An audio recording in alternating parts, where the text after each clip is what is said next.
Some bodies are whispering, some are straight up yelling, and a lot of people are ignoring both. I see it constantly. People who have normalized exhaustion so completely that they've genuinely forgotten what it feels like not to be tired. People who wake up stiff every single morning and have decided that's just aging rather than their body asking for something. People running on caffeine and pure stubbornness who can't tell the difference between being hungry and being stressed anymore. And then, this is the part that gets me, some of these same people are absolutely blindsided when something breaks down, when they end up on sick leave or in the ER or sitting across from a specialist being told that whatever is happening has been building for years. And they're sitting there going, I had no idea, but they did. Their body had been sending signals for a long time. The whisper became a nudge. The nudge became a shout. That shout became screaming at the top of its lungs. And at every single stage, the response was, I don't have time for this right now. Well, turns out your body eventually runs out of patience. I'm Debbie, a holistic nutritionist, which means I look at the whole person, body, mind, and spirit, not just one piece of the puzzle, because nothing in your body operates in isolation. And listening to your body is the foundation of all three. You cannot make good choices for your health if you can't hear what your body is telling you. You can't support your mental health if you've tuned out the physical signals that precede burnout and overwhelm. Your energy, your sense of self, your ability to show up for your life, all of that runs on the information your body is constantly broadcasting. So let's talk about what it actually means to listen, because I think it's a lot simpler than people make it and a lot more important than most people treat it. Nobody ignores their body on purpose. It happens gradually, so gradually, you don't even notice it's happening. You push through the tiredness because there's a deadline. You ignore the stiffness because you don't have time to deal with it today and then tomorrow. And somehow 3 years have gone by and that stiffness is just part of your life now. You normalize low energy because everyone around you seems just as wrecked. So surely this is just how adults feel. You keep going when you should stop because stopping feels like weakness or laziness, or you simply can't afford the luxury of slowing down. And eventually, those signals get quieter, not because things are better, but because you've stopped noticing them. You've quietly recalibrated your baseline downward without even realizing it. What used to feel off now just feels like a Tuesday. And that moment to pay attention when you genuinely cannot remember what feeling good actually felt like, that's not normal aging. That's your body's volume being turned down for so long, you've stopped hearing it. Because women, as much as they push through, and they absolutely do, at least most of them will eventually go to the doctor. They'll mention something to someone. They'll look something up. Men will just have chest pain and decide it's probably nothing. Men will be exhausted for 2 years straight and conclude that they just need a better mattress. Men will have a symptom that has been bothering them for the better part of a decade, and when someone asks about it, they'll say, and I cannot stress how often I've heard this, I'm fine. You are not fucking fine. Fine is not a medical assessment. Fine is what you say when someone asks you how you are at a party and you don't want to get into it. It is not a diagnostic tool. The cultural script that men are supposed to somehow be impervious to physical signals, that needing care is somehow weakness, has put a lot of men in hospital beds that could have been avoided, and their families into waiting rooms, scared shitless, wondering why he didn't say something sooner. You're not a fucking machine. You are a human being with a body that is trying to communicate to you. Listening is not weakness. Ignoring it until you collapse is not strength. It's just a longer, more dramatic routine to the same destination, except now there's significantly more paperwork involved and someone is confiscating your car keys. So here's what I want you to really sit with for a second. The person who ends up in the hospital out of nowhere, the heart attack, the breakdown, the diagnosis that appeared to come from nowhere, their body didn't ambush them. It warned them, probably for years.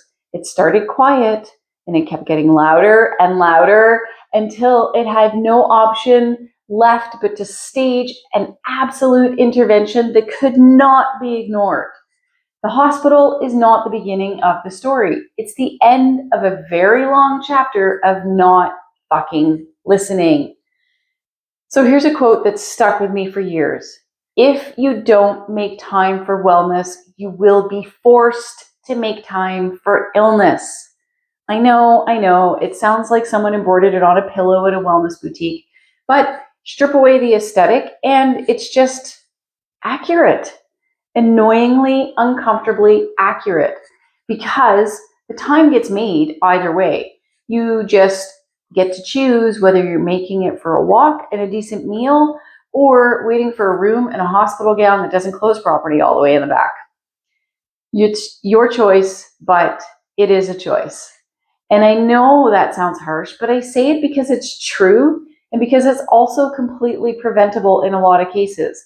Not all. Sometimes things happen regardless, and that's not a failure of listening, but a significant portion of the I had no idea stories I've encountered over 15 years in practice. The body has had plenty of ideas. It was sharing them constantly. The person just wasn't in the conversation. And here's the thing. It's not complicated. It doesn't take hours of meditation or becoming a person who talks about their chakras at dinner parties. It's genuinely simpler than that. It's asking, do I need more movement today or less? Am I actually hungry or am I just out of rhythm and reaching for food out of habit? Is this tension in my shoulder something I can release right now? If I just stop and notice it, do I need a recovery day instead of effort? It's the difference between constantly overriding your body and actually working with it, between pushing through something and pausing to ask whether pushing through is the right call right now. Sometimes it absolutely is. Sometimes it absolutely isn't.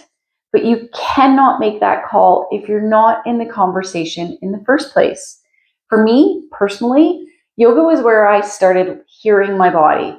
Not because yoga is magical, but because it's quiet enough that the signals can actually get through. Before, I was so busy and so internally noisy that my body could have been sending a full broadcast and I wasn't catching any of it. And I didn't listen overnight. It happened consistently over time.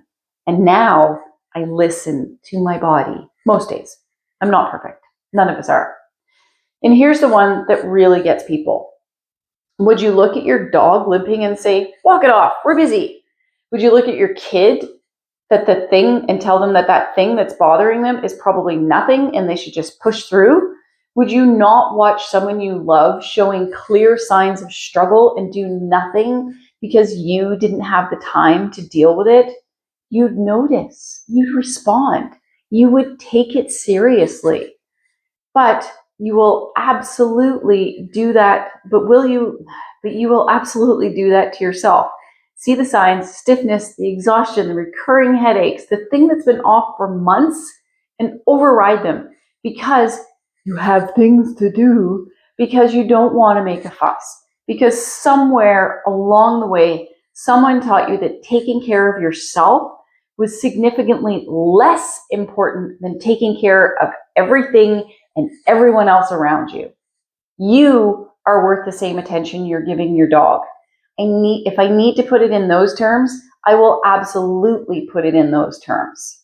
And here's the practical argument for the people who find the self-care framing uncomfortable.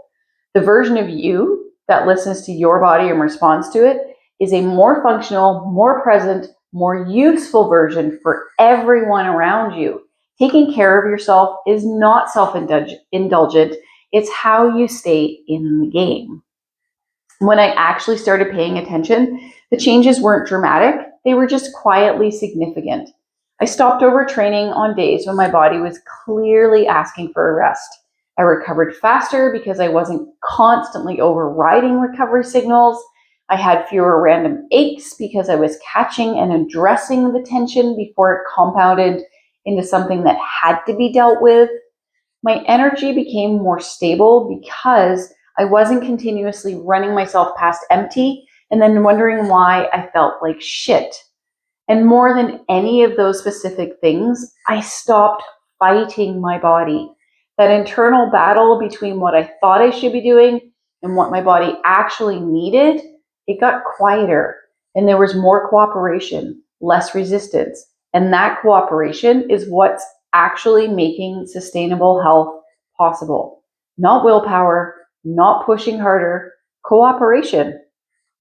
Your body is not your enemy. It is not inconveniencing you on purpose. It is trying to communicate with you every single damn day through energy, pain, tension, through how you feel when you wake up, cravings, through 1,000 small signals that will add up to a very clear message just if you're willing to receive it. Don't wait until it has you book into a hospital to get your attention. Listen earlier.